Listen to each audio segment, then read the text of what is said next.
Is that your best side? But I have some. Let's get one from every angle, then I can see.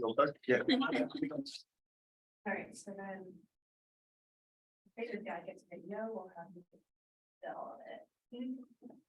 You might hand me the still can. Yeah. All right.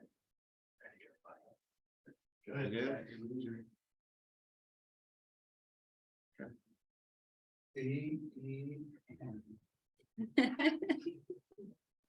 Don't mess them up.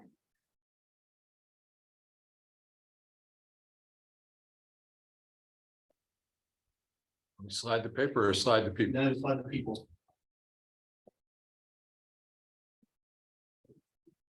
Feel like we need some mood music. Yeah. For the music, okay, Mr. Graduation. music.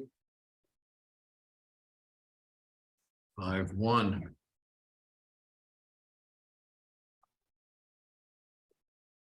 You want stills of each person's. Yeah, so I'm also just getting it, not. High quality, but this also does job.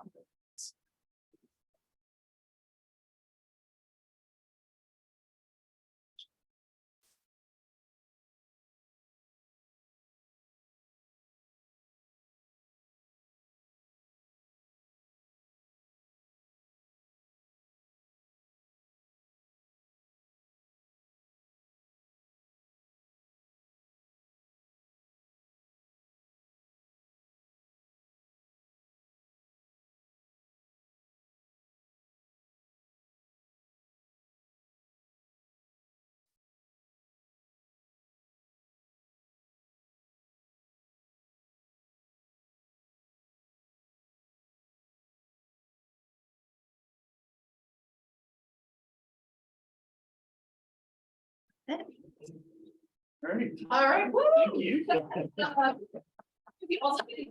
Everyone as well. Standing, sitting, where you like? Standing, please, and maybe we can move the chairs out of the way. Let's watch the cord.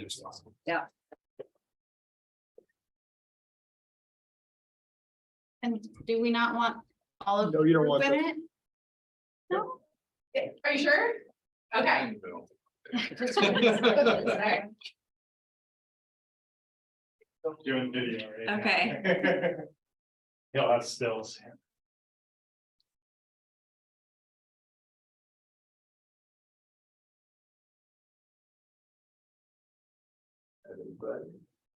Elevator.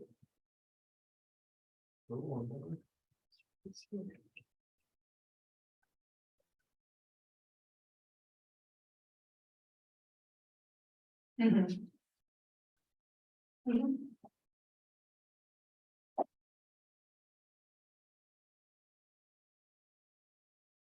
Which camera? Angelina Jolie. Yeah, you don't look like it. Don't. All right, everyone, thank you All so right, much. thank you. All right, thanks, everybody.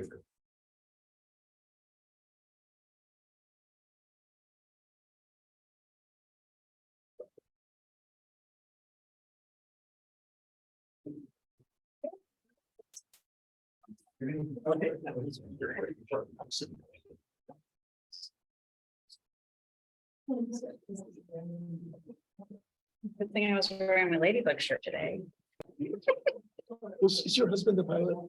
Yeah, yeah, I thought it was- yeah. He's been more of an engineer than a pilot, I would say, but his laps, but he's done mostly trail work and stuff like that. You, Yeah, no, but I did meet him, I think I met him at, that care manager is once. oh, yeah, probably, yeah. Okay, let's go ahead, guys. All right, Go ahead, Mike. we'll start off with approval for the minutes from the 4-3 meeting. Any comments on the meeting? I would move that we approve the minutes as presented. Need a second? Second. All in favor? Aye. Okay, it passes. Thank you. All right, on the biological opinion, we had a little bit of movement on that this week. We did get just a couple more comments from ODOT as they were going through their engineering review. WSP provided those responses. We sent that back on Friday to FHWA, who will get it, or to ODOT, who will get it to FHWA and to NOAA. We believe that's the final comments that we would get from ODOT. I'm confirming that, which means that it'll be officially writing the biological opinion. And I'm confirming that will put us on the clock for the 135 days. So as soon as I get an update on that from them, I will send that out to the group of where we are on biological opinions. But Lay out the path, just remind us of how 135 days fits in, all of that. so there's roughly a 90-day period for them to finish writing the biological opinion, and then a 45-day legal review to sign off and finish it, which should then close the biological opinion process. We still have the 106 and some other things that we're going through, but that'll close the biological opinion process. Thanks. You know, it'd be nice, you and I've talked about this, but when we go back to DC on the, whatever it is, the 22nd. Fourth, I thought that. 22nd. Second. Well, 22nd. 23rd, 24th. Yeah, that's right. It would be nice to have something in the packet that said, here's where we are, and we do have a plan forward now that's been agreed to, and we've got a lead now with Catherine that we think we're finally on the right path. Yeah, so as soon as I sent them an email on Friday, just confirming that we've got everything closed. Once I get that, then we'll see how we best summarize that, to put that together, because it may be a little shorter than 135, but I need to get confirmation from them on that. I think they've been working on some sections. I just need an update on where they are with it. All right, so on the Pitt River White Salmon Bridge Authority, as you know, we just finished our signing. Everybody has approved it. We have all of the documents from everyone. The only one outstanding item is the Hood River County lawyer will be back in mid-June, and then he will sign it when he gets back in town. But everybody's signed it. It's all been through all the approval processes. He just was out of town, so But she has to sign it. there was a spot on there for them to just. I just saw her walking her dog in the heights, so Okay. So maybe we can track her down. and maybe get we her- can track that down and give get. her it some to him. vacation, just get a signature. Okay. Yeah. Hi, everybody. Sorry to interrupt. This is Abigail, and it's the city attorney who has not signed. Sorry. And Kearns is biking in Italy right now and not available, but he reviewed all of the documents before council reviewed them. So his signature is coming. Sorry for the delay. Okay, I thought he was in Peru looking for falcons or something. He lives a glamorous life. So, thank you very much. So thank you. So I did send out to everyone, we pulled the signatures, put it into a single page, just so everybody had one document with all the signatures in one spot. It's not really the official copy, but it's a usable copy, I would say. We do have a record copy. If you need a record copy or want a record copy of everybody's actual signature documents, we can send that out to everyone too, but just let me know if you want that or need that for some reason. Otherwise, we'll keep a copy. I think the court's going to keep a copy of them too, so we'll have record copies for anyone that may need it down the road. Are we the only ones who do DocuSign? Do none of Yeah, you were. your offices do DocuSign? Yeah.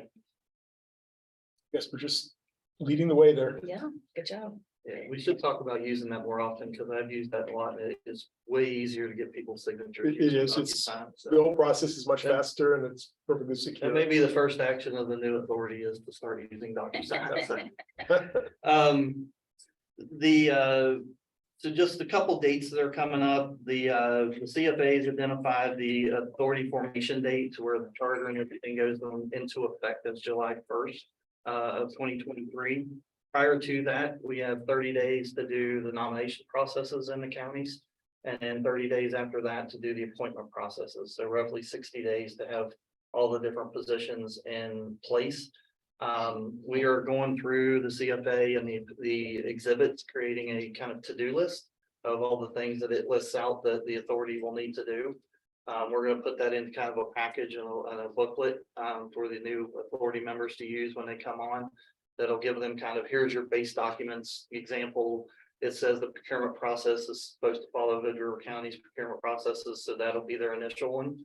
we may choose to change that right away or use it, but we'll need to have all of those things in one place, and then we can go through, they can go through a process to figure out what they want to keep and what they want to change, so. So that timeline says that the new board would be designated right around July 1st. Yeah, the numbers add up because May 1st is the date of the fully executed agreements. So basically June 1st, July 1st. Yeah, it just ate up all of our overlap. But there'll be overlapping people probably, so. Yeah, and that's good.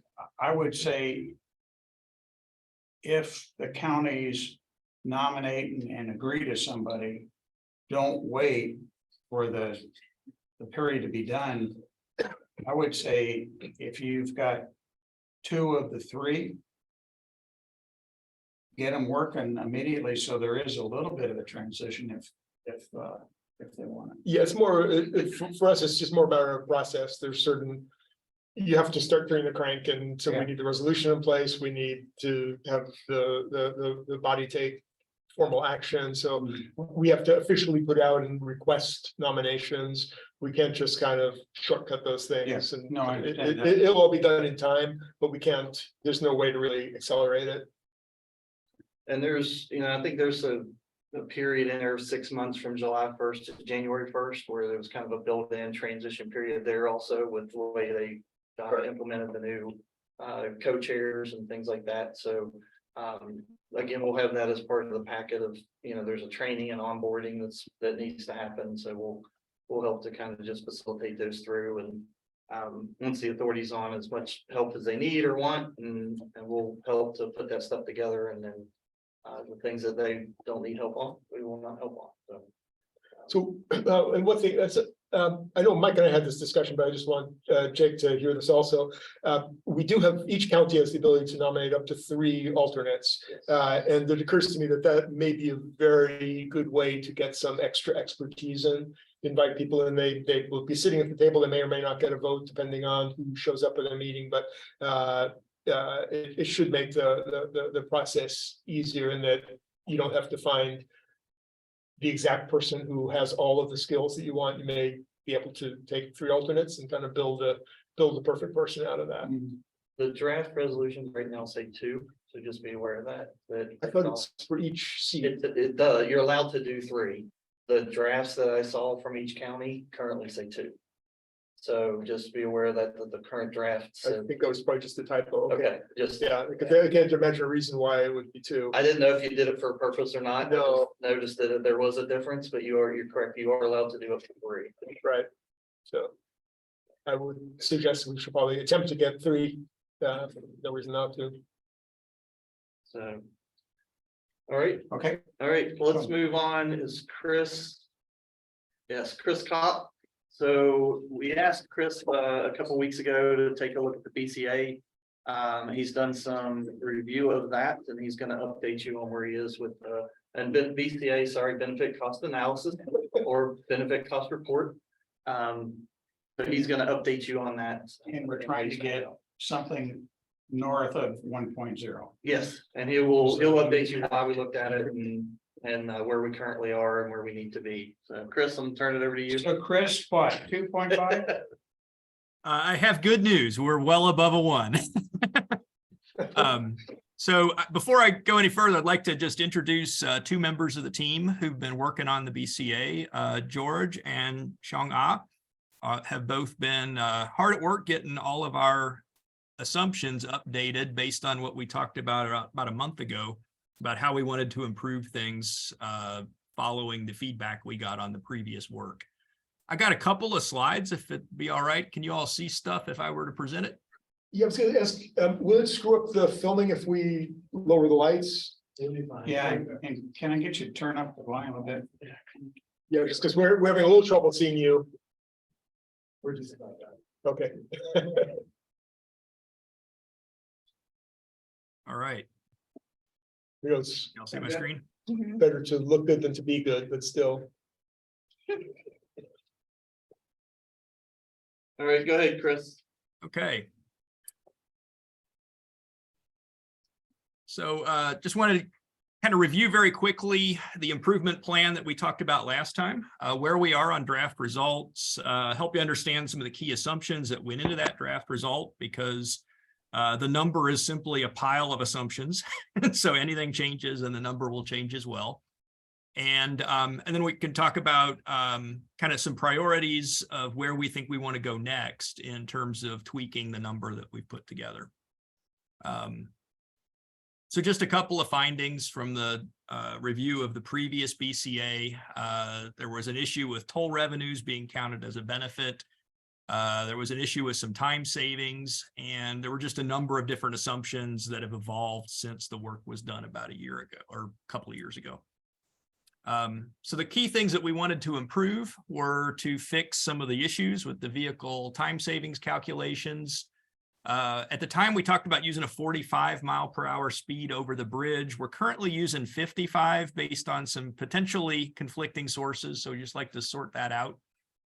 We've updated it with traffic forecasts that are nearly concurrent with the work that CDM Smith is doing. We need to get their final numbers, but it shouldn't change much. We have gotten some information from the port on the amount of non-revenue traffic, particularly tribes who are using the bridge. Comes out to about 80 additional autos a day that we get to count benefits on, so that's now incorporated.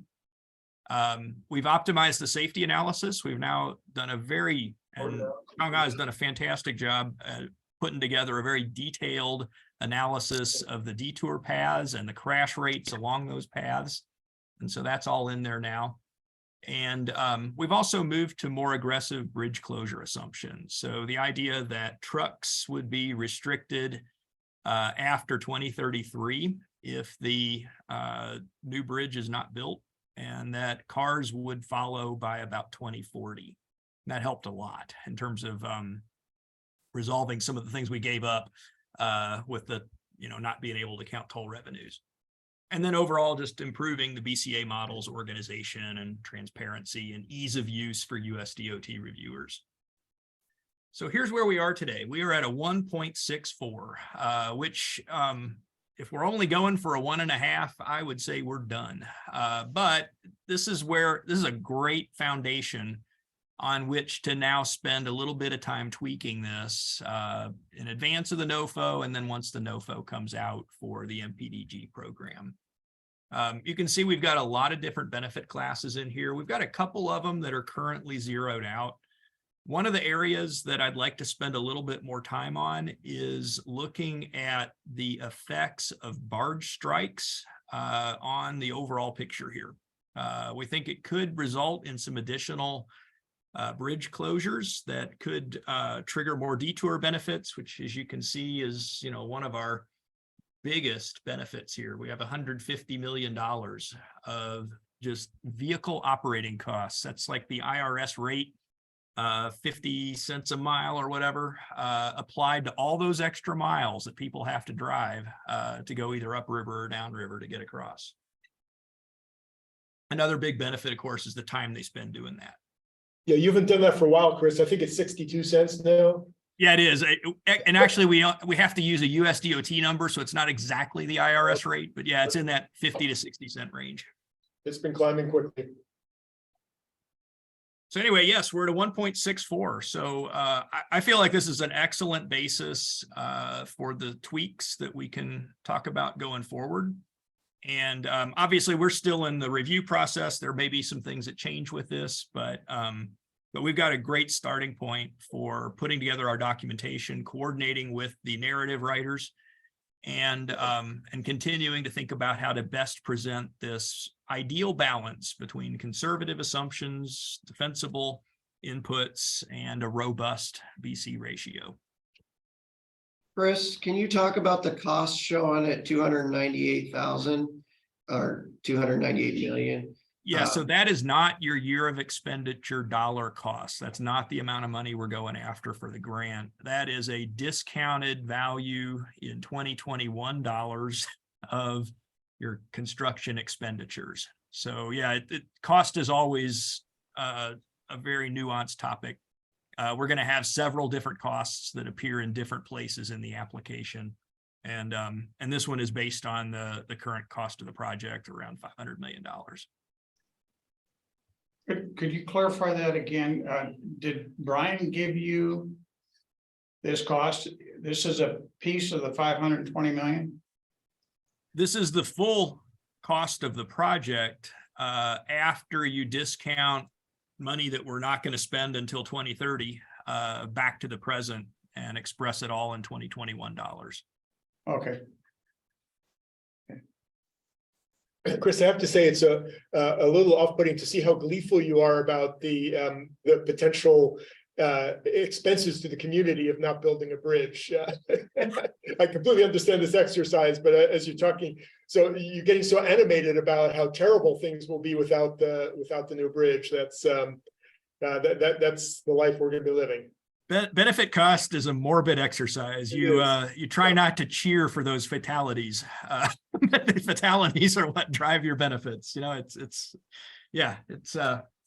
sorry if I'm not sounding like I should, but you know, I really like your number. This came along really well, and kudos to George and Xiongha for doing all of the background work to get us to this point, because it's a very strong place to be before a NOFO is released. So, Chris, which of these, you talked about this wanting to make it a conservative, to be able to justify these as conservative numbers. So which, if you were on the other side of this, which of the numbers would you be attacking? I think the biggest thing is going to come into our probabilities of bridge failure. And so, yeah, let's just talk about what we're assuming right now. And what we want to think about, you know, in the next, you know, between now and when we have to submit, is the best way to portray these assumptions. So we've got a couple of things that are closing the bridge at the moment. We have a seismic risk of, you know, small percentage each year that builds over time because, you know, if an earthquake didn't happen last year or did happen last year, the bridge is still closed next year, right? So, so it builds slightly, and that's what you see here in this blue along the bottom. There's another one that we've got turned off at the moment, which is what are the chances that a barge strike would cause the bridge to close either temporarily or permanently? And that could add to how fast this, you know, detour benefit accrues. And then we have this like step function, is that, you know, at some point in 2040 for cars and in 2033 for trucks, the bridge closes because we've got a huge repair bill that there's no feasible way to raise tolls to cover unless we're talking about building a new bridge. And so Can you, is that an easily justified number? There's this crossover point at which it is not plausible that you can raise the tolls to the level necessary. And that's, you think you have a good handle on that crossover date? That's what that's what we talked about last time, was these two dates of 2033 and 2040. Those are going to be, I think, the key things that the US DOT asks about.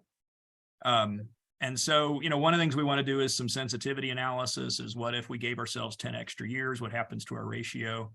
And so, you know, we'll present that as part of the BCA memo, is, you know, some of those sensitivity tests. But the thing we want to do is make the strongest case for why there really is not a keep the bridge going into the 2040s scenario here. That is just not possible because it's toll funded. There is no money from the community to raise the kinds of tolls that we would need to make the repairs. And that's why we need this federal help to replace the bridge. And we'll continue to support the bridge. We're going to even raise the tolls to do so, but we can't possibly put a $10 toll on the bridge in order to cover a $90 million repair cost at some point. could you do an analysis that, you know, the 90 million is something that the bridge is facing. But we know what's in the reserve now. We know what the current tolls that are exclusive of the allowance for the new bridge couldn't we do a analysis that says, hey, we would have the $90 million in reserve by, I'm gonna pick a number, 2050, to be able to cover a $90 million loan. To me, that you could use that in here. The only way to stretch this is I could see a step function in the trucks. And get rid of the heavy ones first, and then the medium, and then the lower end. And then the autos are pretty much all or nothing. Where's that reserve coming from? I'm not following you, Mike. We have tolls now. Right. That are in place right now. Right. That could go, and many of us think it should be going to maintaining the bridge. Right. Okay, there is a reserve at the port right now. Now, as new tolls come in, we take some maintenance out of that. But we're building this reserve, if you will, ultimately to pay for this $90 million plus lump that's gonna be out here. I thought we were Well, spending almost as fast as it came in.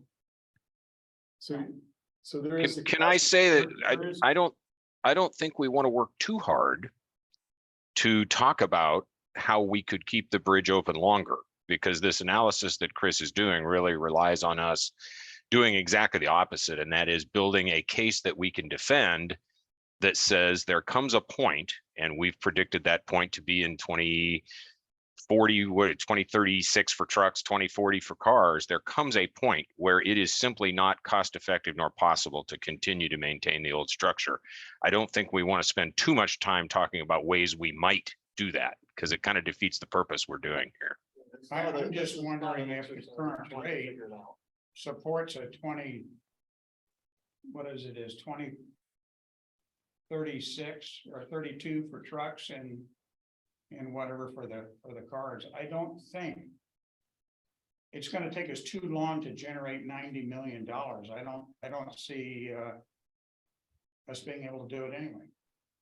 But Without this isn't a some- major- I agree. I mean, I think the financing is potentially a way to, make something work, but I agree with Carrie. Let's not go too far down the path of thinking about what that would look like, but simply say, look, we got a huge bill coming up. We'd rather just spend it on a new bridge. There's really not a way to raise this money from the community. We want to paint the gloomiest scenario within the realm of reasonableness.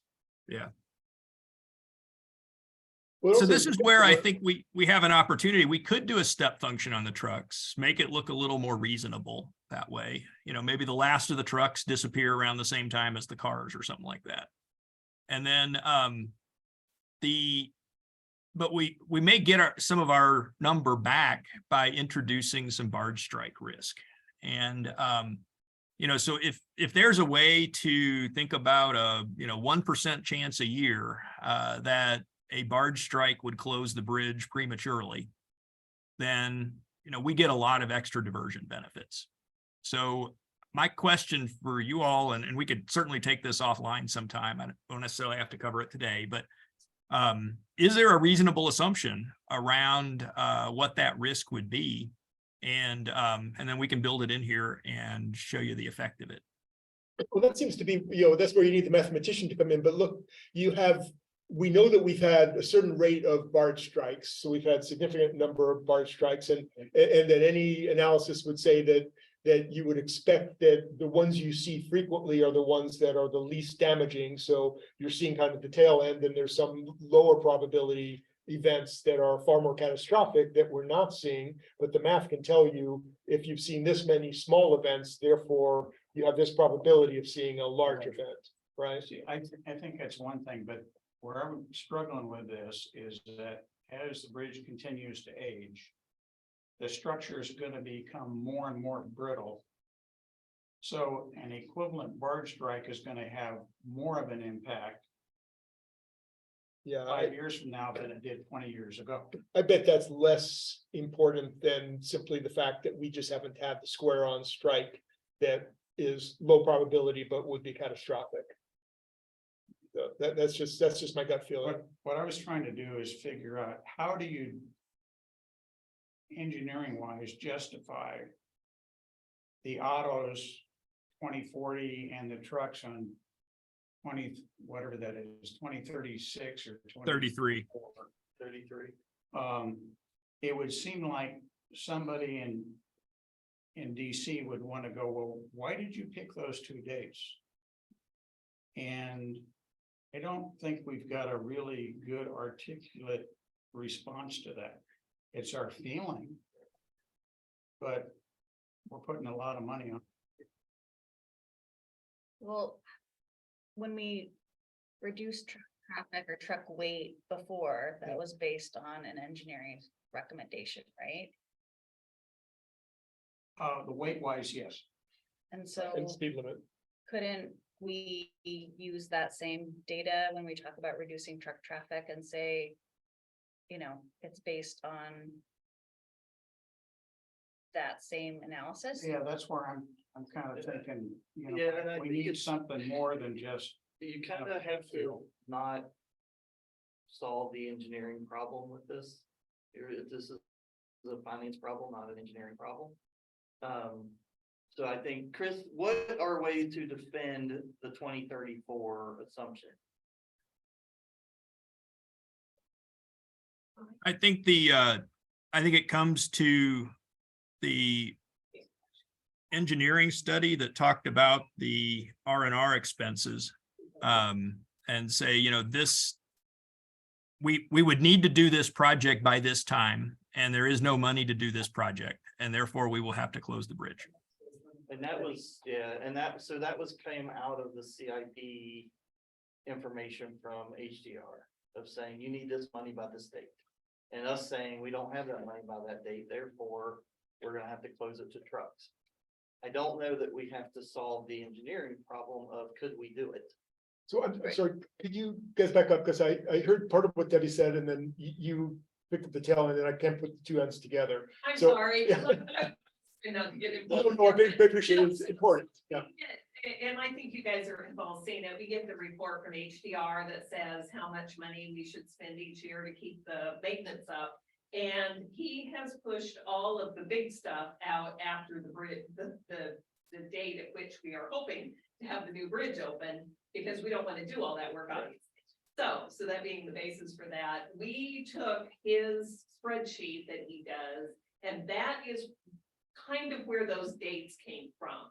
We took the dates that he said we were gonna have to spend big bucks. I think there's like $30 million projects, something along those lines. Those are where that we lined those dates, or Chris lined it up, but I provided a lot of information for him to line up those dates with that spreadsheet. So we have, I was just trying to point out that we do have some, from a finance perspective, we have some backup to where those dates came from. As Mike was saying, it doesn't, from an engineering standpoint, you can argue those probably from an engineering standpoint that there's things that could be done. But I think we're trying to solve a simpler question here, and so that's where that information came from. So basically, we have a financial analysis which is sitting on top of the hearing work that was done, and that seems to be a pretty solid answer to your question.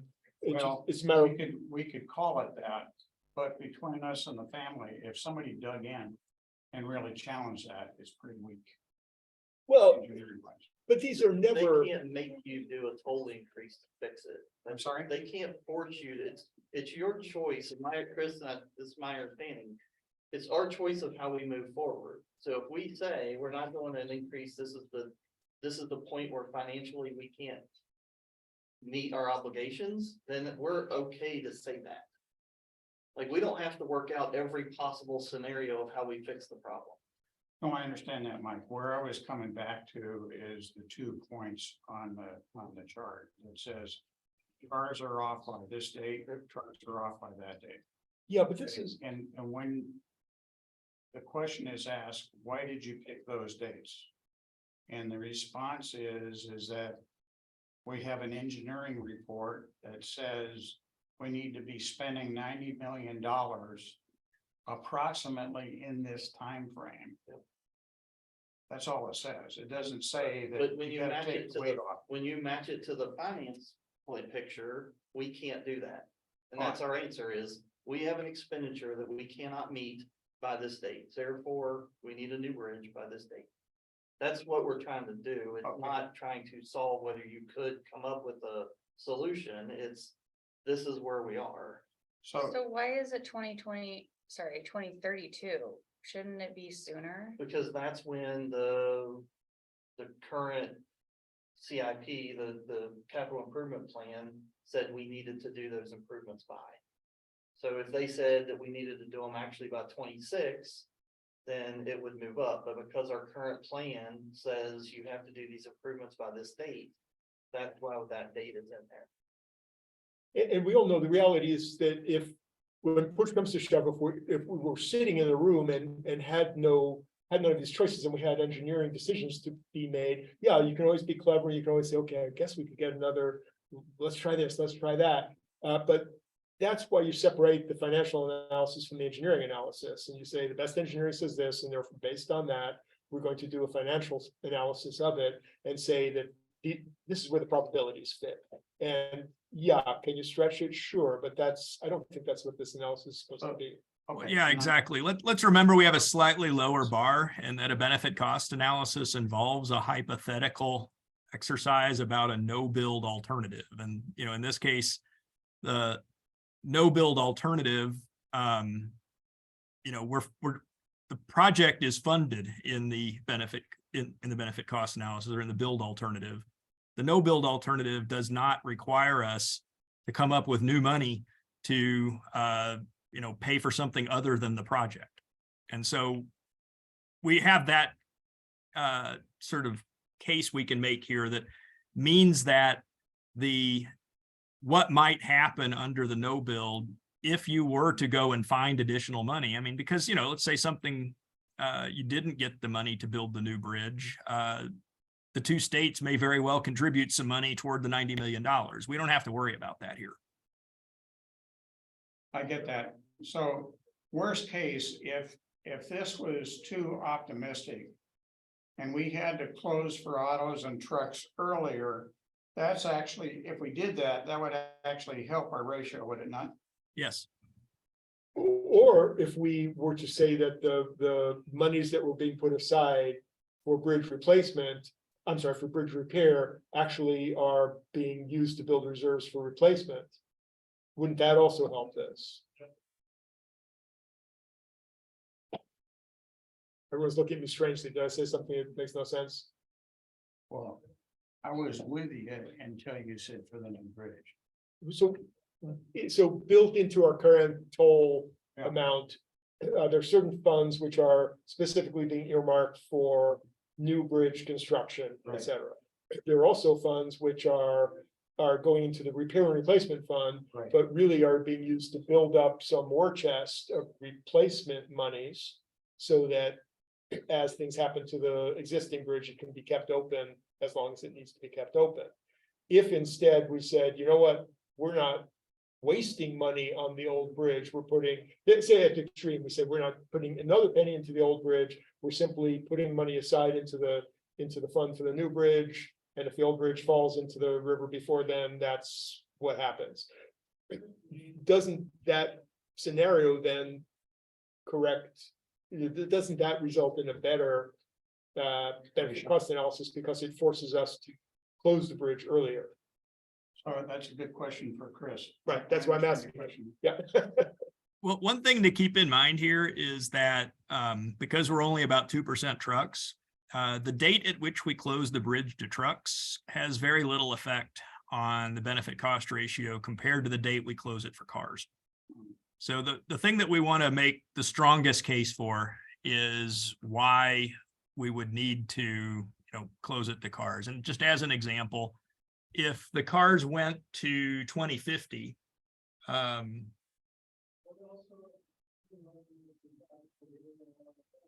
we would end up with a 0.88 BC ratio.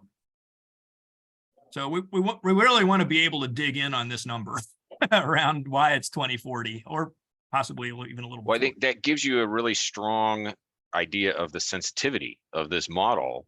You cut your benefit cost ratio in half by adding 10 years to the lifespan of the existing bridge. And so again, I think, you know, the exercise is to, within the realms of reasonableness, paint the gloomiest picture we can, that this bridge is not going to be able to support traffic for another 15 years, after another 15 years, Okay, 16 years.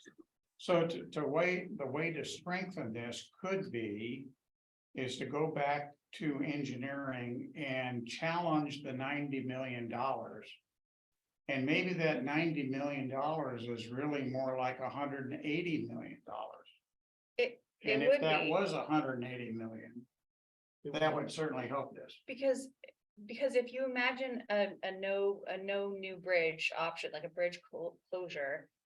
If we don't get, like, don't we know, like, if we don't get all the funding secured by 2028.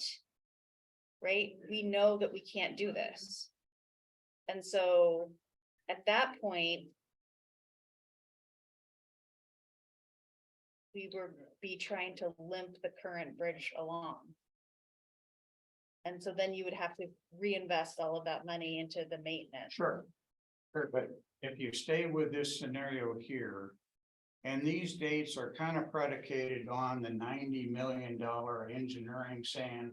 Hey, we gotta have this in place by roughly this date, or you're gonna spend 90 million. Now, if we challenged engineering. And they said, yeah, the 90 million is right. But we have to do it earlier than 2040. Let's say we have to have that done by 2030. Which means we gotta be spending $90 million between now and before the new bridge is open. What does that do to this number here? Well, it certainly makes the closure date earlier. Right, which means your ratio is gonna go up. Right, yeah.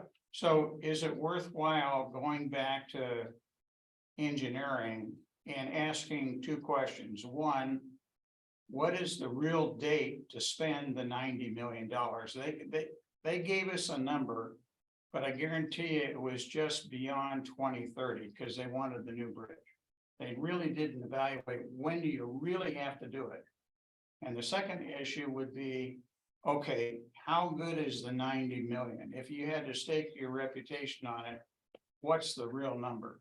Right, and if you had $90 million to work on the bridge, that doesn't happen like that. It would probably take 3 years and then. And think of all the closures you've had. No, but you don't have $90 million. Right. And so when you say it would take that long, you're either going to finance it or you're going to get a grant for that $90 million. Right? It's not just a matter of how quickly you can spend $90 million. It's a matter of how quickly you can find $90 million. And it will take you a long time if you're going to do it on a pay-go basis to build up a $90 million war chest.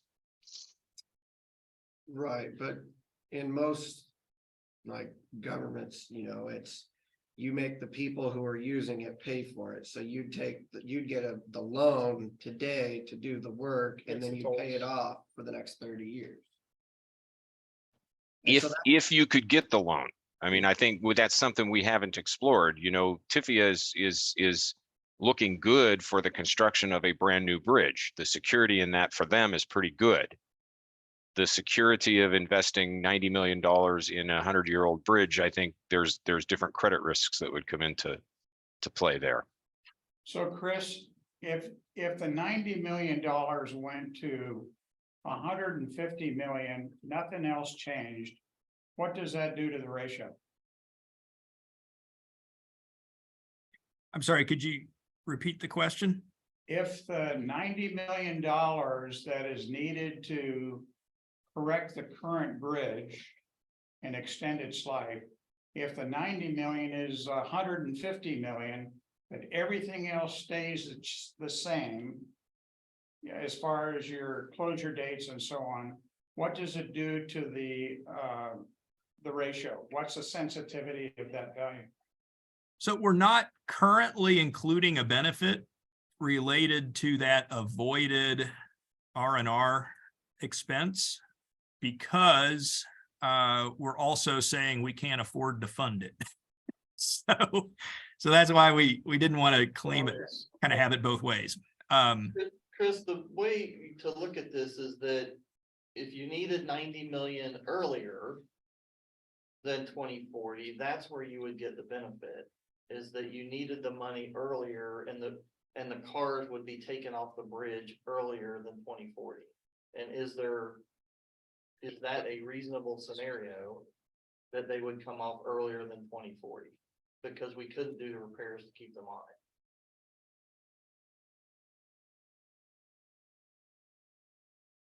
it. If we, You if know, we, we're chewing on this. Maybe what we ought to do is take this offline as we do another review. And make sure we really understand the components of this thing. Well, he's gonna do sensitivity analysis, which is gonna tell you exactly where you should be poking. Yeah, You know, he'll tell you which numbers is most sensitive to, and then we can see if we can make those numbers better or worse. that I have, If you can close it to cars in 2035, we're at a 2.24. So it's sensitive to that. my approach is, I want to be able to make sure that we can justify what's up here if somebody asks us. And the other thing, I agree with you, look at the rest of it, where can we logically beef up to get the number higher than 164? I have a simple answer, which is we can look at how quickly vehicle sizes have grown in the last 15 years. If we extrapolate that forward, no vehicles will fit on the bridge in 15 years. There must be a natural limit, right? Pickup trucks, and that's 80% of the vehicles are pickup trucks. No pickup trucks will fit on the bridge in 15 years. Well, what I'm seeing is. I'm joking. This is a Can joke. we get back on track before I respond to that one? Okay, keep going. So I think we've talked about the other key assumptions. One of the other things we're talking, or we have in here, is that when the detours occur, we haven't deducted we haven't reduced the amount of people actually crossing the river. That would potentially lower the ratio a little bit. At the same time, we do have some induced traffic that is lowering the ratio. So when the new bridge opens, the old sketch TNR study from 2018 had a few percent increase in traffic, basically under the assumption that there's people who are not using the bridge now that would if the geometry were better.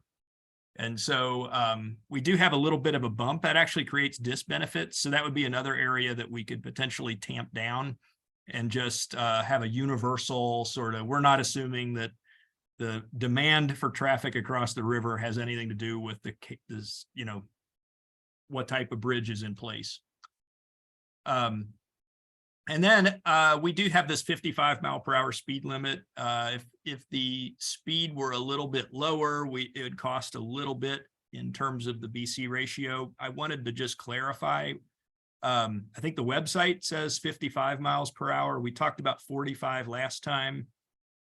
Can anybody answer quickly which one it might be? Otherwise, we could take it offline. I believe it's gonna be closer to 45 than 55 because you gotta merge traffic on both ends. Yeah, you have a 25-mile-an-hour road and a 35-mile-an-hour road. You're not taking 55-mile-an-hour Yeah, traffic. and into over on the that. Oregon side, you're going into a roundabout. Washington State. Washington State. Or Washington side, Yeah. 55 miles an hour. So how does the speed limit affect the number? Just the. It affects the time it takes to cross the river. And so it affects with the detour versus without the detour. And this is basically, Chris, needs to be what we would post on the bridge, right? Would be how Right. this. So yeah, you're probably more likely that the bridge is gonna be posted at 45. Okay, we'll go back to using 45. Now, if you're talking design speed, we probably could argue that it's a 55-mile-an-hour design speed. Right. But we would post it at 45.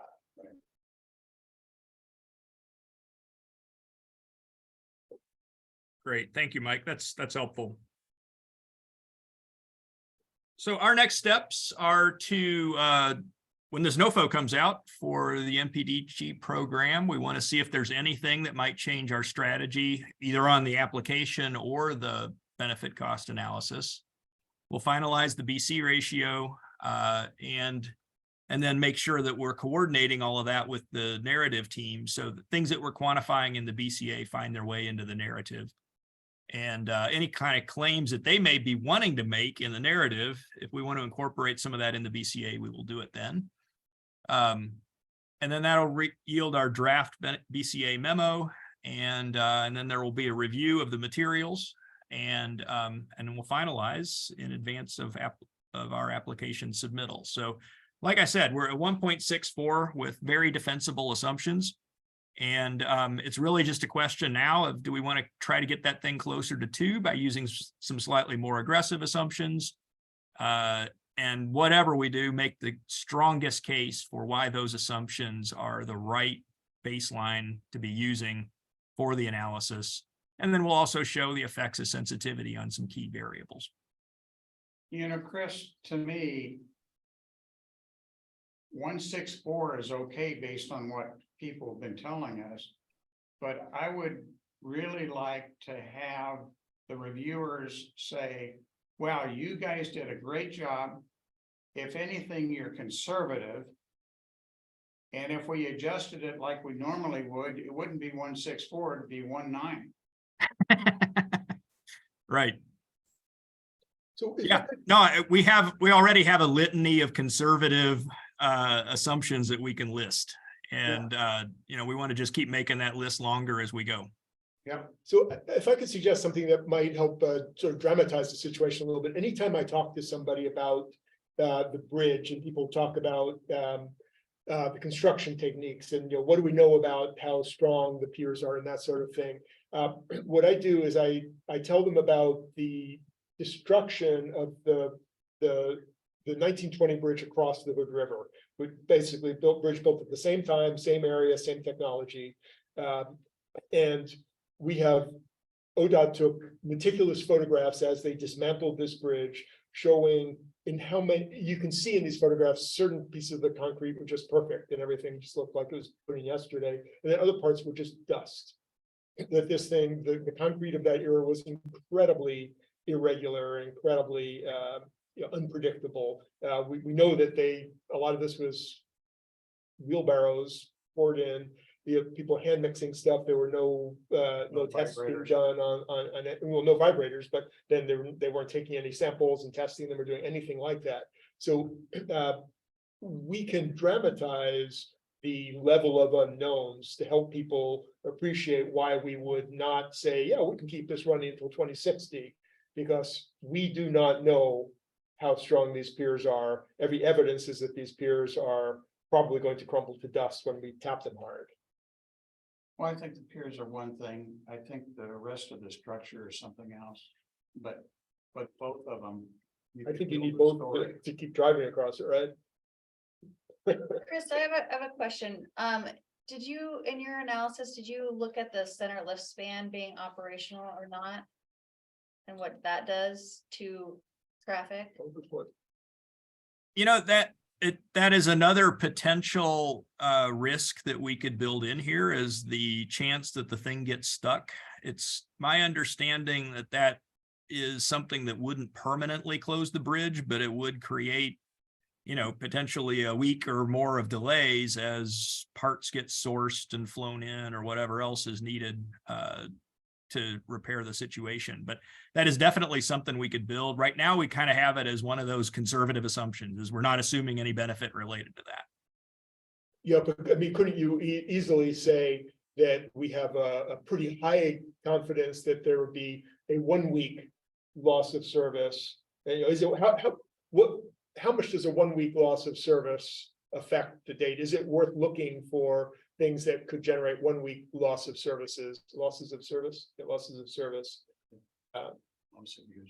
Yeah, loss of use, because it's easy to imagine a statistical a case being made for 1 week.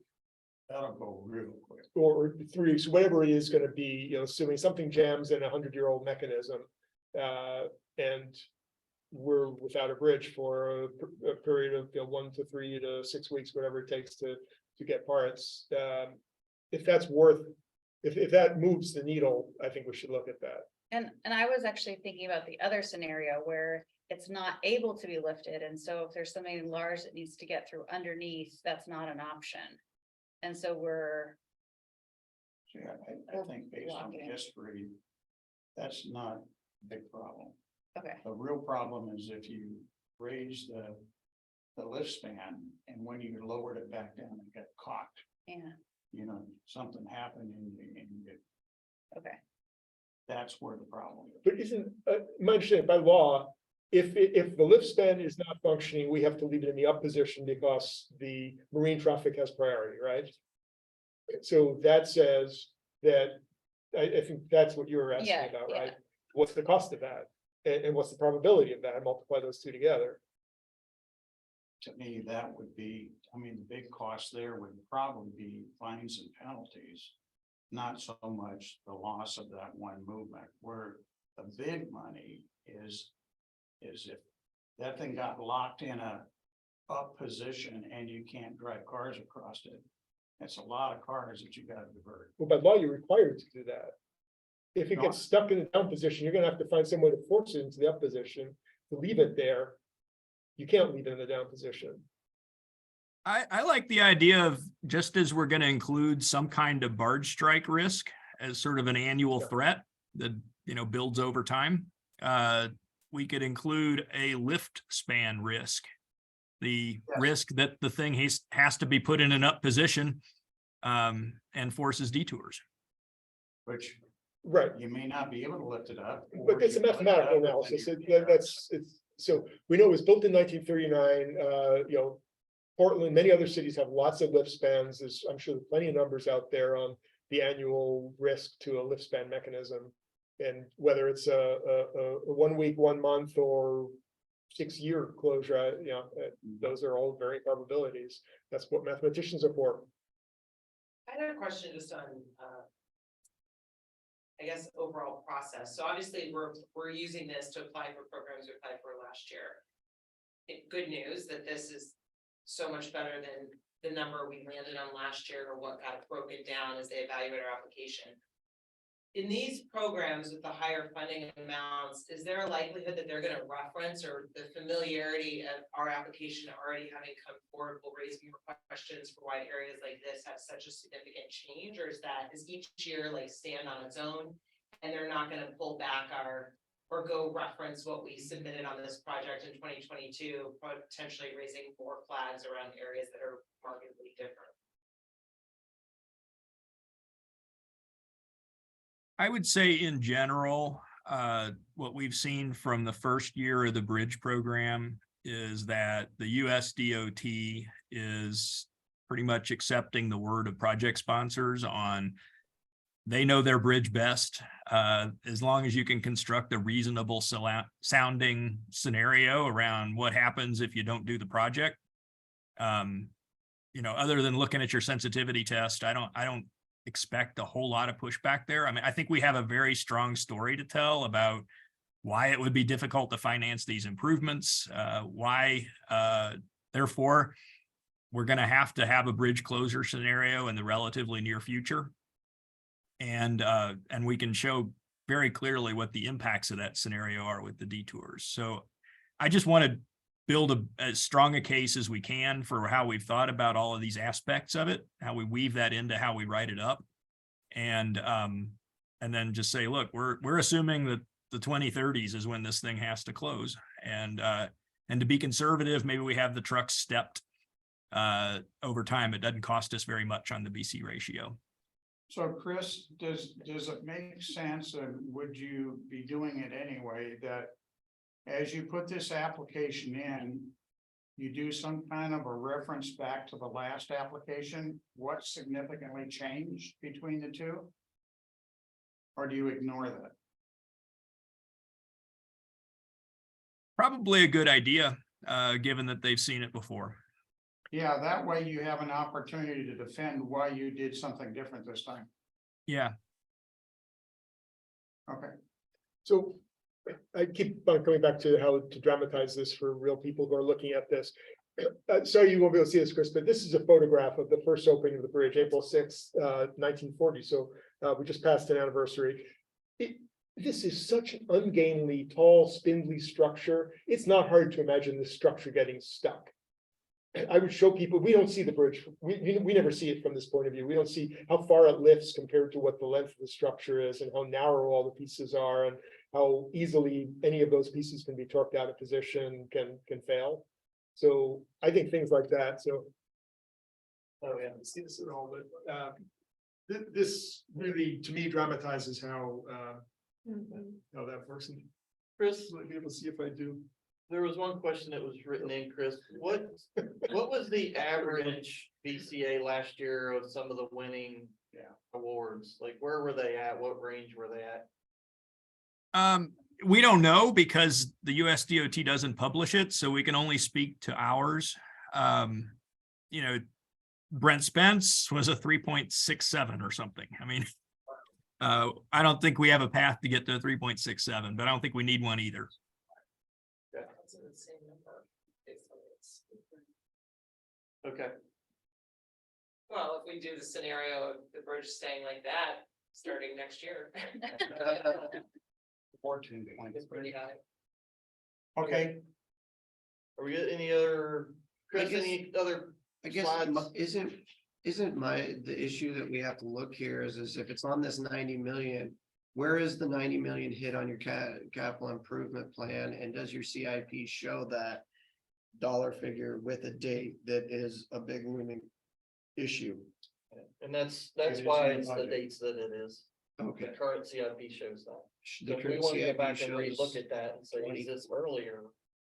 We can ask the question of them as whether these would come in any earlier, but based on where it's shown right now, that's why the dates are where they are. I think there ought to be an action item that we go back to engineering who gave it both the value and date. Just confirm them. And ask them a question is, if there was not gonna be another bridge, would you change the date of that expenditure? And the answer should be no. But if it's yes, we need to know that. I have to run, but I can join the meeting online. Is there, we got like 30 more minutes roughly? I think. At least. We haven't started the meeting. I'll keep. Okay, All right, Chris, was there anything else you wanted to share or was that it? We're good. Thank you. Okay, perfect. Thank you, Chris. thank you, Chris. Keep Thank up you. the work. Have a good day, everybody. All right, GR updates, Washington is really complete for this year, other than the governor approving everything, we'll keep an eye on that, but, any questions on where Washington ended up? I think everybody's. We've got 15, 30 and 30 for the next 3 bienniums with 50 million in future. One piece to that is that 50 million being, and Brian, just when he looks at the dashboard, that 50 million being outside of that 2027 timeframe is not ideal for us. So it's great that we got the 75 million program like we did. We need to continue to push to get that 50 million as early as we can. So just to be aware of that, it's not the best scenario for us. It's a good scenario, but if we can get the other 50 million sooner, that's what we really need to keep the schedule where it is. Oregon, I've got a matrix for the May 8th through the May 15th. So if you can give me your feedback on that, I'll get it back down to Dan and then they'll keep us updated on whether we need to make a trip to Salem, or when we'll need to make a trip to Salem. Let's really push them, Yep. because I think we need to go. Well, they do too, and they agree. We just need to know the availability so that we can they can kind of pick the right dates. So I got it back from everyone. I just need Jake and Arthur to give me their dates, and then I'll get it back over to Dan. And does everybody want to go? I mean, how many people do we want to take? Yeah, The whole field trip. I Yeah. think as Take a strong of a bus. presence for this as we can, probably would be good, but we can kind of, it's kind of depends on what we're going down for. I think, as to how many people we want to take. Okay, so their week that they're looking at is the week of the 8th. The 8th to the Okay. 15th, yes. So I can't go on the 8th. I'm flying Right. back that Yep. day. But Tuesday, Wednesday, Thursday, Friday, I'm fine. Yeah, I got everybody's feedback. The only one I'm waiting on Jake to give me his. So my preference would be the 10th or Oh, the 11th isn't an option. The tenth. 10th is good for you? Yeah, Wednesday's good for me. How about? you? 10th is good. Arthur, do you want to go? So here's my problem. I am supporting a customer who's just put a new product into the field now, pilot, and I the only one who knows a lot of things. So I have to work with them as to where things are gonna be at that point. Okay, It's really not fair for me to take their money and not. so let's set the 10th. I'll give them yeah, and it's more of, they'll have to do their piece and see when people are available, but I will let them know that the tenth is our preferred date. Right. And then, I'll send them, you know, the other dates, if you have other dates available that week, let me know, and that way they have options. Okay. DC is May 22nd, 23rd, 24th. So I think everything has been set up for that. Hal is working on the meeting dates. I haven't gotten a draft of who we're meeting with and times, but we'll get that out as soon as we get that from. But we're definitely flying on Monday. We're coming back Wednesday night. Yeah. So it's up to them Tuesday and All day Tuesday and Thursday. then early Wednesday. All day Tuesday Yeah. and early Wednesdays are real. Tuesday, Wednesday. Yep. So he's looking to schedule it. And tell them, please think about the old folks having to walk Travel. across the world. We'll do. It's not gonna be. It's gonna be humid out there. Okay. Any questions on any other GR updates? We are looking at their scopes, for next year. I guess if there's any input on that, give me your, So the for the lobbyist scopes of just their lobbyist scopes and level of effort for the next year. I would say it should be similar to what we did this year. I think that's something that ought to go on the new authorities' things to do early.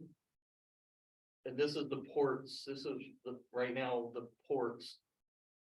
Using the ports lobbyists, so how much do we want to use them? Hey, Commissioner Fox, if I could just chime in. Yeah. And so those lobbying contracts are normally for 1 year and they expire at the end of June.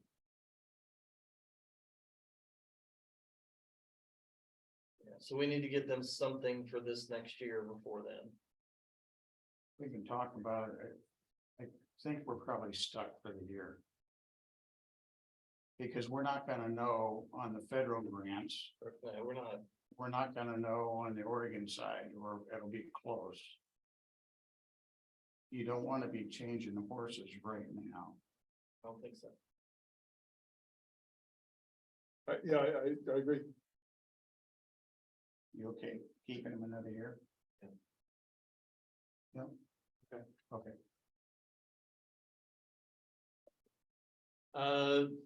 The grant submittals, the next big ones will be the MPDG. It still says spring on the website, so as soon as they come out with the NOFOs and actual dates, we'll start on that. We are starting to pull information together, just prepping for it, but they haven't released the dates. Last year, they released them in the first 2 weeks of May. So we're expecting them to be about the same time frame, so we should be seeing them anytime now. Same thing with the VIP, the SS4A, and I'll let Brian next, he can go over the dashboard, which will give you some feedback on the grants. The race grant was submitted. We haven't heard back anything on that. We are looking at the Department of Labor, apprentice grant, that you sent to me. The question I have for everyone on that is we have to have a match for that. And what source of funding would we want to put in? And it could be up as it's not required, it's highly recommended. And they were saying up in the neighborhood of like 30 or 40% of a match, maybe even 50%. So the max is 5 million, the minimum is 500,000. I wasn't sure if we wanted to continue knowing that we would have to have that much of a match for that grant. So it's something to think about. I can give you more information on it, but we need to make a decision of whether or not we want to go forward with pursuing that grant, knowing that we'll have to come up with a source of match for the grant. So when we started looking at it, that's what, we found was the match may be fairly high with that. The way it was worded, it sounded like the more you match, the better your chances are. to get funding from them. So, just something to consider, think about, and we can follow up with you on whether or not we can get funding or where we could get match funding. So Brian, you want to go through the dashboard? Sure, yeah, as we are, really standing up this project, we're going to start, we have started, we're going to start rolling out some project reporting related to cost, schedule, budget, finances, grants, all that stuff. We've started showing you some of the pieces. We have the monthly director's report, which is very narrative. And we have the schedules that we've shown you, summary schedules that kind of give us a sense of where things are, status, document progress. The next one of the next pieces that we're going to synthesize into that package is a monthly financial report. So I'll share my screen. It's in your packet, but for everybody.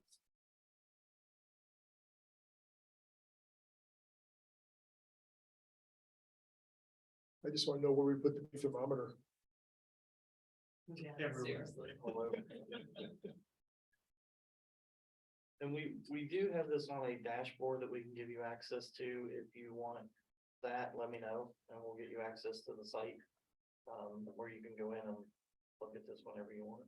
Yeah, so in your packet's a static report. We also have some of these things built into our portal's dashboard, which I'll show you in a second. This first round is just kind of our first take at what a financial report could look like. Covers funding, covers budget status. It aligns the project with our work breakdown structure, not necessarily just our sources and uses, but our work breakdown structure for how we're going to report and track the next 10 years. So we're starting that transition. In your package also is this work breakdown structure, just for reference. It shows you kind of how we're thinking about the project. So these reports and some of our future reports will kind of align with either the phase or sub-phase of our work breakdown structure. But it has your basic information. It's going to be annotated so you guys can quickly jump to what's important about all these different pieces. Right now, a lot of the notes are how this report should look or how you should use it or what's there. In the future, it'll point to, any issues or things we want you to focus or highlight on. It has a lot of information right now. It's going to seem like a lot, but as we get farther and farther into the project, you'll be digging into some of these details. One of the things that's been most important for us to look at recently is just how we're using the little money that we do have, which is the grants. We've kind of shown this before that we spent about $7-8 million in grants already. A lot of the most recent money has been spent on WashDOT, or we're using the WashDOT grant. We're running about $1 million a quarter. As we get into next year, as we get the Progressive Design Builder on board, that will continue to increase. So feel free to look at this, bring questions. Next time we'll be updating this monthly. It goes through some of its historical and goes through the planning phases and what money we spent when. Some of it is very current on what we're spending on project management, what we're doing, how we're trending. Next phase, project development, actually getting into the design and permitting right away. Procurement of the contract and how currently performing against the budget. We'll also be tracking as you get farther down here, the individual major contracts like our RBMC contract, Progressive Design Builders contract, to know where they are and all their tasks, how they got there, and what variances do we expect and what do we do about them.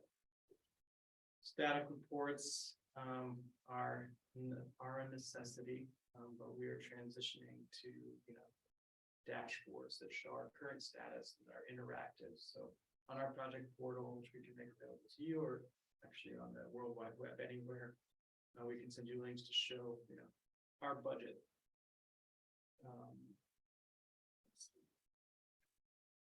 Our cash flow. We met with Mike, Commissioner Fox, a couple of weeks ago to talk through the cash flow and our funding, and we're currently developing a bit more nuanced, polished, to show how the funding that we do have matches with cumulatively. So we can see, even though we got $90 million from or $75 million more from the state of Washington. The way it's aged shows some gaps between the need and when it's available. Again, more to come on that. Here, let me offer up to for the members, especially when we go into the next generation, next authority. It would be really worthwhile for you to sit down for several hours, maybe it's a couple of sessions to really understand what he's projecting here, because I don't know if you guys realize it or not, but when we're into construction, we're gonna be burning about $2.5 million a week. Burning is not probably the right term. Well, Constructing, intelligently investing. well, that's the next issue. So we're gonna be spending $2.5 million a week. The next piece of this thing that we want to get developed is that good or bad? Just because you spend it doesn't mean you spend it wisely, or you got productivity for it. So we've got a curve that says, here's what we should be spending. And we've got a curve that says actuals. What does that really tell you? Nothing. Doesn't tell you squat. You need to know how much have you earned, which means for the amount of work you accomplished, what did you spend on that work? That's your earned value. And from there, you can tell, are you ahead of schedule, behind schedule, over budget, under budget for the work that you completed? That's where we're going with this thing. And it's a set of skills that we're all gonna have to learn to be able to manage a project like this. It's a big project. So my previous experience with stuff like this is it's essential tool to have a dashboard like this. I think this is great. I also do worry though that I've seen people misled by dashboards like this Absolutely. because they are simplification. And you take it at face value and then discover that something critical was simplified right out of it.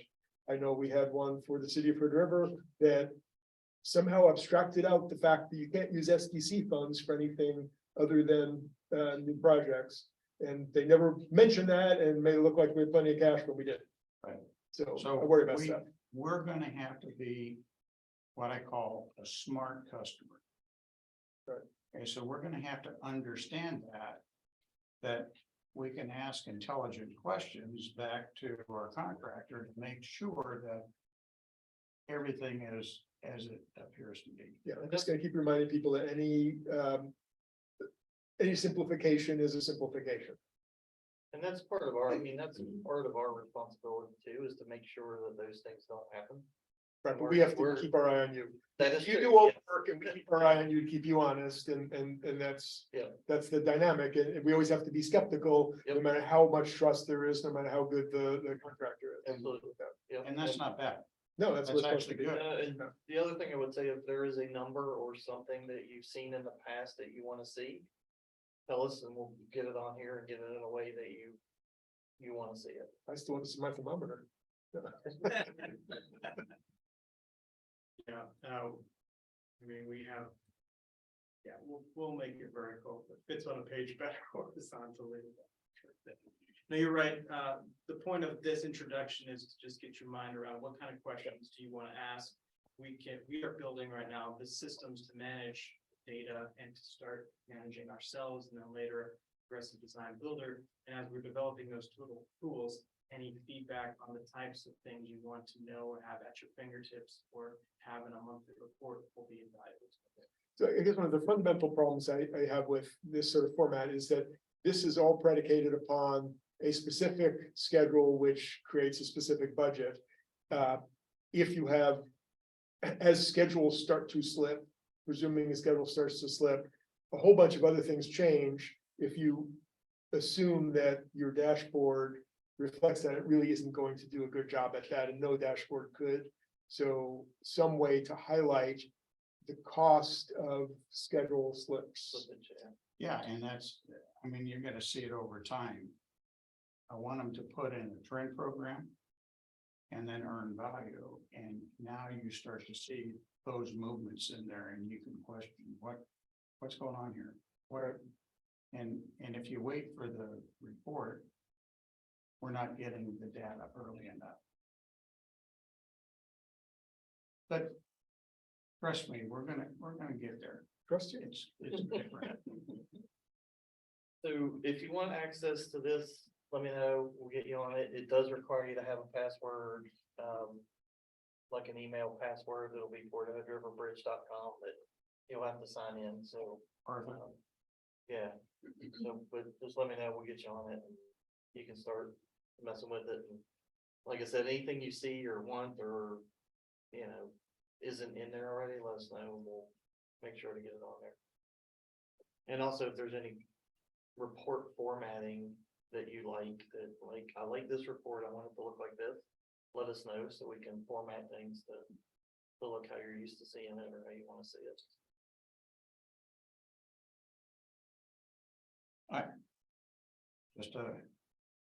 I really think Brian's doing a great job. He's one of the best. He's worked really hard. Really is. And I've gone through every one of these things and I haven't been able to answer a question that he has not been able to answer. And that's pretty good. Been doing it a while. Pretty good though, Brian. You're just. Other than, no, you can have that. No, he's good. All right, next is the treaty MOAs. We're making progress. We were able to send a second version of the MOA to Umatilla. So they have a second version now, so we're working on getting meetings scheduled with them. Nez Perce, we have a meeting scheduled on the 6th of June with them. So we will continue to advance those. Yakima, we are emailing, trying to get them to be responsive to some of our requests for information. So hopefully we will get something back from them. And we'll continue to check in with them and try to keep this moving. Any questions related to the treaty MOAs? Now, once we get through the next round or next two rounds, we start getting into actual mitigation numbers, then we'll need to bring those back to the group of, you know, this is where we're at or where we're headed on negotiation amounts and mitigation amounts and those types of things. So Did one of them come back with comments? we have gotten comments from the Umatilla. They were very minor. That was the second version that we just sent out. Okay, so they didn't do anything with our proposed approach? No, they're still looking at that from that meeting. We just sent them the second version that had the comments prior to that meeting. So we're waiting on them to provide comments on how they want to approach the mitigation. So that approach that we started out with, that's now gone to all the other No, three? that is only went to Umatilla. So we have not sent it to the other ones yet. Because we haven't had the second round of meetings with the other ones yet.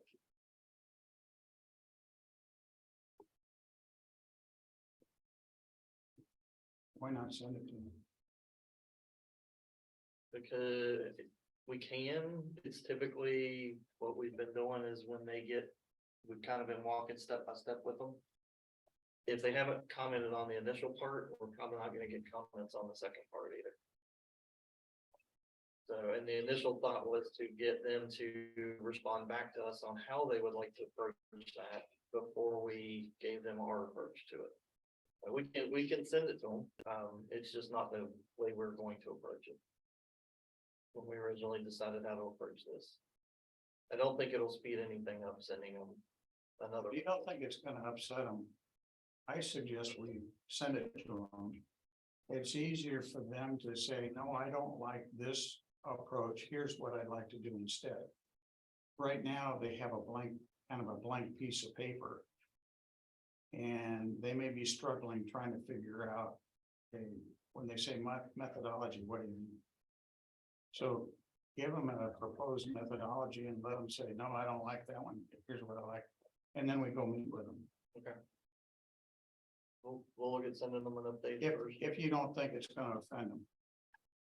I don't know that it'll offend them. I'm afraid I'm more concerned with it confusing the situation of them getting another version before they comment on the initial version. They seem to like to step through things and do it kind of deliberately. Yeah, I'd like to it's get- glacially slow. It is going to be glacially. But he said it would wouldn't say- be any faster. I trust Mike's instincts on this. It's just going to be slow. If these guys have had it for 3 months. I think we should send them the proposed version with our proposal on methodology. When it's 3 months, it's gonna be 6 months, it's gonna be 9 months, and then we're gonna sit down with them, then we're gonna propose this, and they're gonna take another 6 months to think about it. Somehow we gotta gently prod them. We're trying to do that without offending them. We're emailing them, we're getting different people to email them. Why don't you ask them? We've got a thought on a methodology. Would you mind us sending it to you? This is a starting point. We're totally open, but maybe this makes your life a little easier. We can do that. Okay. We'll see if there's a way to get a different conversation going so we can get it moving. Yeah. Okay. Can't wait for it to be done in May. Me too. I didn't say what year, I don't think, but maybe I did. Bet on that one. All right, so we'll continue to work those, RVMC contract, we're working through the RFP for the progressive design build. Now that we've got that funding secured, it's a little more stable to go forward with that contract. So we'll continue to move that forward. We're got kind of an internal draft done. I would expect you all to be able to see a draft somewhere July, August timeframe when it goes to an industry review. Around that timeframe, we'll get a draft out for the RFP. We're still meeting with ODOT, WashDOT, and FHWA, just kind of keeping them in the loop as we go, and getting their input into how we're progressing the project and how they want to be involved and the criteria that we're going to use and how we're going to approach the project, because they all will have a piece to the project as we move forward. So we want to make sure we keep them involved and engaged in it. So right away, we're getting appraisals on the Washington piece. We're also getting appraisals on the port property. So once that we get those appraisals back, we'll bring those in. We can see how we want to advance some of that right away discussion. Now, is that supposedly being funded out of that? Was it $8 million grant? So right now we asked for the appropriations commitment from the federal legislation. 5 of those got submitted on. So House said that's a great sign. We probably won't hear anything until the end of the year on those. But that part of that was for travel mitigation and right-of-way acquisitions. So we tried to earmark that for those 2 activities. And that was a value of 8 million. 8 million. So 4 million from Washington, 4 million from Oregon. It's looking promising on that one. From House point of view, it went through the first step of them writing a letter and putting it into their list of projects. So we'll see if it stays there and if it comes through, but he again said it'd probably be the end of the year before we would hear of that.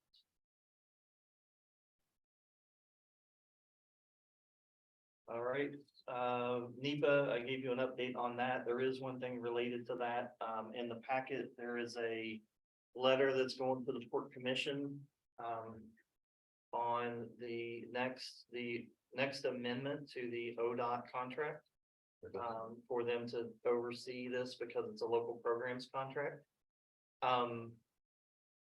It's 1,294 hours and it would add 129,000 to the contract. It brings it up to 536,000 for their total amount. The way I would summarize it is it's less than 10% of the project. So The other way to say it is, thanks for the vote, doesn't count, gotta do it. Pretty much. Do they, when these invoices come in, at least, are they able, because it seems like a point of consternation in the past has been getting an invoice with just a blanket amount of hours, can they at least reference which hours are going against these items that they're breaking down the estimates? I will ask them, I can ask them again for Seems a like little that's- more detail into what they do, and I'd be happy to ask them any questions that you all want me to ask them. We get an invoice that is a little difficult to determine where and how it was applied. But it's the invoice that comes out of their system, was what I was told when I asked about that, and trying to track and be able to match up invoiced work versus amendments. It is very difficult to do that. I think we ought to at least ask that says, we would like to see your actual costs lined up against your budgeted line items that you've done here. And we'd also like a monthly assessment of percent complete of those particular tasks. Now, that's what they're gonna ask any contractor that contracts with them. That's pretty standard. But it seems like they got a different set of rules. And if we're gonna be accountable, we should be asking for that. Whether they give it to us or not, we ought to be on document that we ask for it. It's the right thing to ask for. I will follow up and ask them if we can get that from them. And remember, percent complete too. Yep.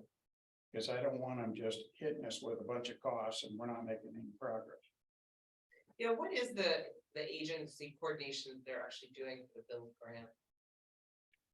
I believe what it's in there, and I asked for it, I didn't get any scope, I got line items that say. Yeah. Build grant, that's what I got, what you all have is what I got. I was not able to get any more detailed information than that. I mean, just to reinforce this point of why we feel this is important, just that line item alone pays for a full-time position for 34 weeks of the year. So that's a lot of time on one line item coming to this project. I just feel like, I don't feel as though we're getting that level of capacity support. And if it takes that much to oversee a grant, that feels like a broken system too, because those are dollars, publicly funded dollars, not going to the work we're trying to make for. See, to me, that issue is that grant is coming to this new authority. And it's our responsibility to manage those expenditures against that grant. ODOT doesn't have anything to say about it, right? They have no veto right whatsoever. Well, can I just jump in for a sec? Because I managed this ODOT contract for 5 years. As you start leaving the planning grant realm and start getting into construction and engineering grants, Federal Highways is going to require ODOT, at least that's my understanding, Mike, to be their Federal Highways arms and legs on the project. That's correct. So I really don't think the new bridge authority or the port is going to be able to somehow separate itself from ODOT and Federal Highways oversight. No, and I understand that, Kevin, but I think that brings up the point, when we really get rocking here, we ought to have a come to meeting with ODOT, Federal Highways. Okay, here's the plan of managing this thing going forward. And if ODOT's gonna wanna review a drawing and take 12 weeks to review the damn thing, and we've got millions of dollars floating down the river, we're gonna have some kind of accountability with them. And it cannot be the way it's been. We're not spending any money now to speak of, but that's gonna change. And that will eat up our grants. Yeah, I think that's my concern, is just back to some of the dashboard tracking that we're able to do now. And even what you said earlier about the funding from Washington, there are scenarios where the project's still moving, we're making progress, but it's tight. And so to have these instances where it comes back of an additional, you know, significant amount of limited funds that are needing to go to the manpower desk hours of overseeing or maintaining something is tough. If we aren't able to see correctly, where are we burning these hours? Are hours going in some of these areas where they projected less, or are we under, or just?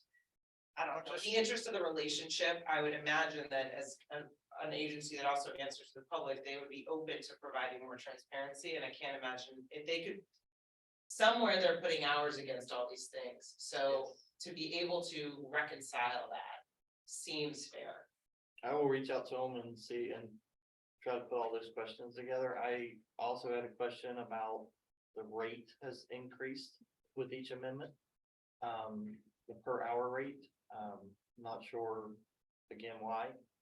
I'm assuming it's different level staff or something that's done it, but I will put a list of questions together, send them out to the group.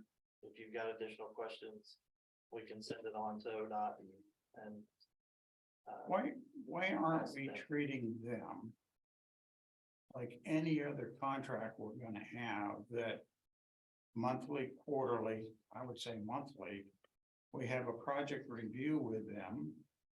What did you get accomplished? What were you supposed to get accomplished? What did it cost? How are you doing against your budget? Just remember, that's a day worth of time that they're gonna charge you for to prep for that meeting. You know, but I think if we do that a couple of times. That either gonna fix the problem, because they know we're watching. Or something else. That is interesting to point out the rate. So is this correct that the rate started at $69 in 2019? And now yeah.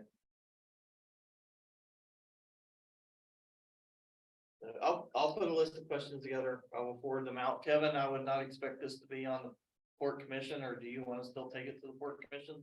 I guess. Well, I think the Port Commission will want a recommendation from the bi-state working group.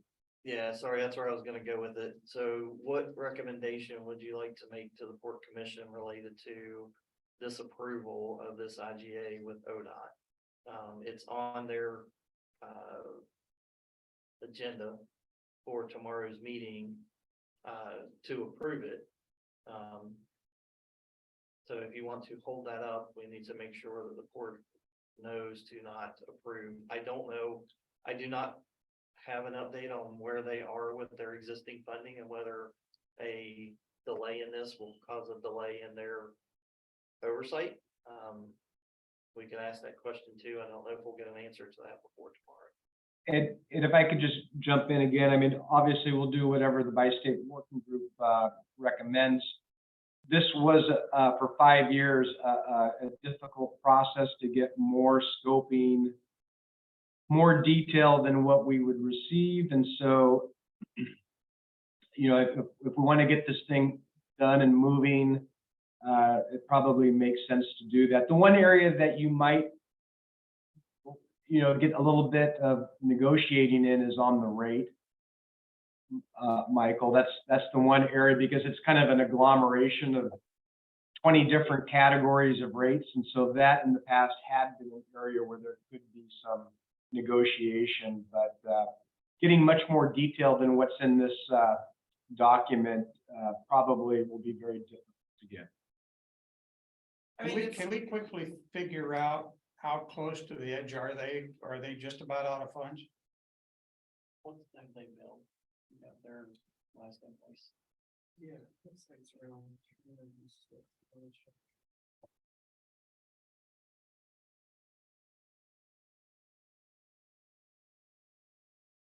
Yeah, we can.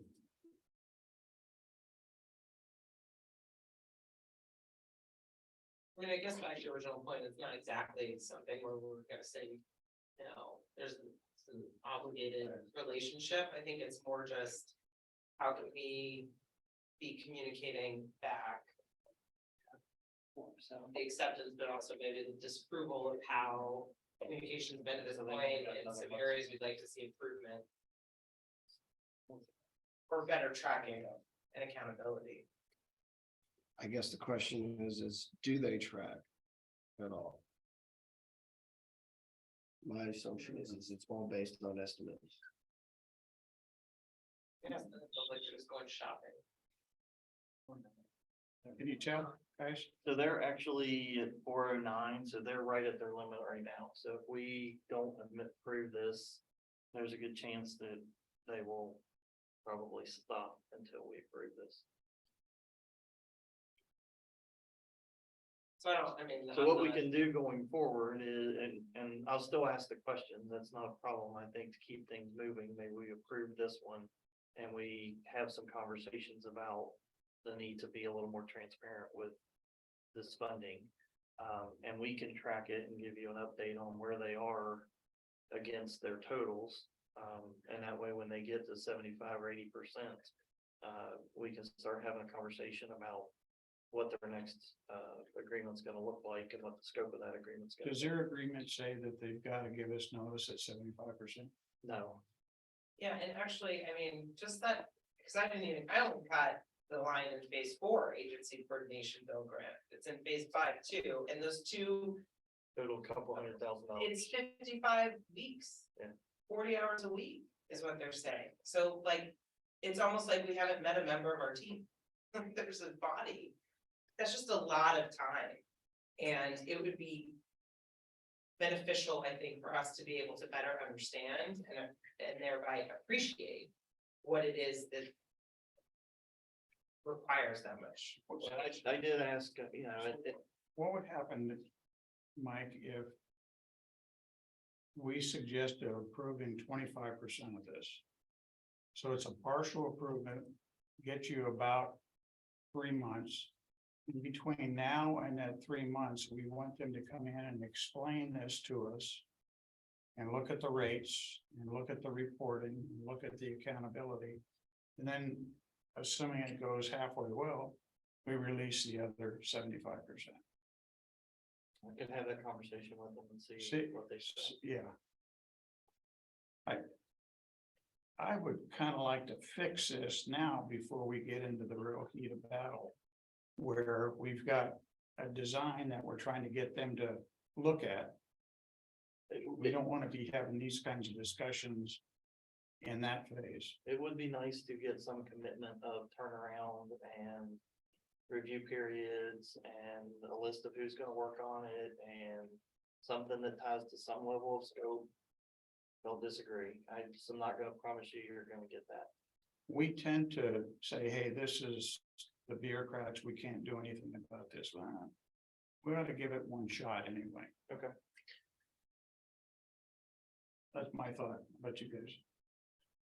I don't see a lot of the value in it. I don't think anything's gonna change. If this is the way they treat us, this is also the way they treat every other project in the state likely. Kevin's been trying, as I think Kevin, you said, for 5 years to get a little more clarity out of them. Yeah, that's right. You know, and I would just, if I could, just make one more comment that there have, in the past, over my 20 years, there will be ODOT grant awards where they sometimes just take like 13% right off the top for their administrative charge. And so Mike, Shannon and I have kind of talked about, well, what's the percentage, you know, what is the percentage of this of especially the Oregon grants, you know, and just really trying to monitor it and making sure that it never gets any higher than that 10% number. But unfortunately, those are the types of metrics that we've been kind of reduced to inventing. You know, I don't know if it applies to this, but in my old days, I had to charge my time out to projects. And that's how I charged my time. And I did it honestly. If I worked for them, I charged. I wasn't like others. But others would just spread their time. And then when that happened on my project, I had an individual, all they did was call these people and ask them for me, what did you do for our project this month? Well, and guess what? Next month, I didn't get any charges at all. They started charging it out to somebody that wasn't watching. We do that on ours. We pull a person's name, we look at who did it, past leads, check who worked on it, whether they assigned them work. They Pretty tend to go to standard To do the that. projects with least resistance. Yes. Mike, don't they, on the invoices that we receive, don't they list the personnel? They Uh, do. Yeah. Maybe they just, have maybe pers- just describe that a little bit. So when we get the invoice in, we have the person's name, there's some codes on there that we don't really have the stuff to decipher what it means. When I first looked at the first one, honestly, I emailed them and said, hey, like, how do I know who did what? Because you really can't tell. But it does at least show you people, it shows you how many hours, and it shows you the rate that they charge. And it shows you a category of where they charge this. To tell you what they did, I could never answer one of those questions based on the invoice. You know, Or even how it would relate back to one of these categories. so the issue we're gonna face on this project, once we get the federal grant, I think we're gonna fall under FAR and FAR reporting. And if we end up doing that, then the federal regulators can pop in at any time, go over to somebody's desk and say, let me see your timesheet. What did you charge your time to, and how do you know that's the right number? The same thing applies going back into ODOT and everybody else if they wanted to, and this is federal money. So it becomes a lot more important as far as transparency of billing and whatnot. There's a lot of responsibility. People actually go to jail for falsifying timesheets. Let me go back to, so I guess. I would say based on where they are with their budget, to keep things moving, we should approve. Or recommend for approval to the board some level of funding that keeps them going. And then I can go back to ODOT, work through their local programs to see if there is a different reporting mechanism that they could give us. And I'll come back next meeting and let you know what they've said they can do. And that way we don't take the chance, I don't want to take the chance of getting something where we don't approve anything and they say, well, we're gonna stop work until you approve this. I agree. I mean, I think it's like, it's two things, right? There's this obligation almost to approve what's coming forward, but I think starting to have a more forceful conversation in the best interest of the relationship to say, hey, we've got to better understand here, and I think it's fair for us to ask.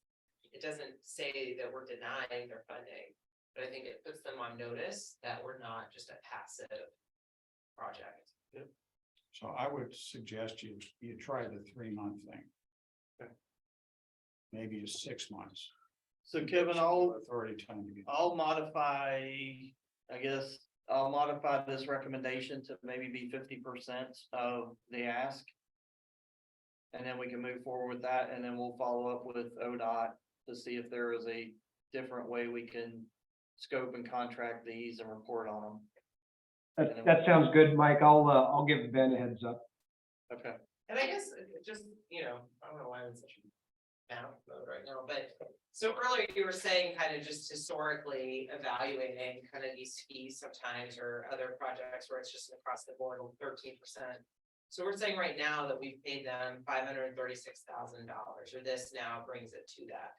And so that is what percentage from the combined ARPA and bill grant that's funded. 10 million, so it'd be 5.3% of the 10 million. Well, keep in mind, That is Mike, federal. that also included House Bill 2017. That's true. Yeah, so I would say I wouldn't include Bill.